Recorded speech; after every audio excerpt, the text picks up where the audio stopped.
erdhi punë e voti me gjithë njerëzit u ngrejtën edhe ja dhanë votat. Pse ky mos ja japi diçka popullit?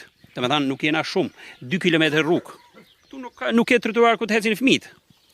Ku do shkojnë fëmijët? Ke shkollat siç e pehet vetë atje sipër, aty s'ke ku të kalojnë fëmijët. Aty është rruga, aty është nuk ka një trotuar ku të ecin fëmijët. Unë nuk e kuptoj se si e menaxhojnë këtë lloj projektesh, se si kanë këtë lloj projektesh. Unë nuk kuptoj këtu. Një shprehje vjetër thotë çdo popull meriton qeverinë e vet.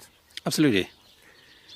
Dhe tani po e kthejmë ne nga ana jon, nga populli. Ne kemi faje apo vetëm fajet qeveria? Unë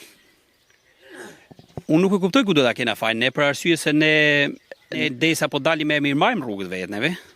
Po dalin gjithë mosha e thyre që janë këtu, dhe po mirëmarrin rrugën vetë. Ne po bojnë, siç e thanë, janë paguajt një farë lekësh para 25 vitesh. Ato ku kanë shkuar ata lekët? Domethënë ata u zhduken. Si duhet zhduken ata lekë? Kur janë paguajt me një bank apo jo? Ku janë lekët?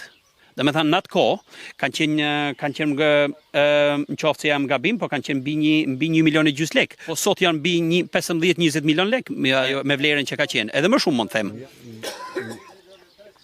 2.300.000, po sot duhet të jenë mbi 25.000 euro, 30.000 euro. Po. Edhe po ti kishna në ata lekë, ata mund ta shtrojmë rrugën vetë neve. Domethënë, qoftë se shteti nuk don, ti na i kthej lekët mbrapsht me valuën që ka sot. Edhe po grejna gjithë lagja e shtrojmë rrugën vetë neve. Nga që si nuk don, po mos vime kërku një taks.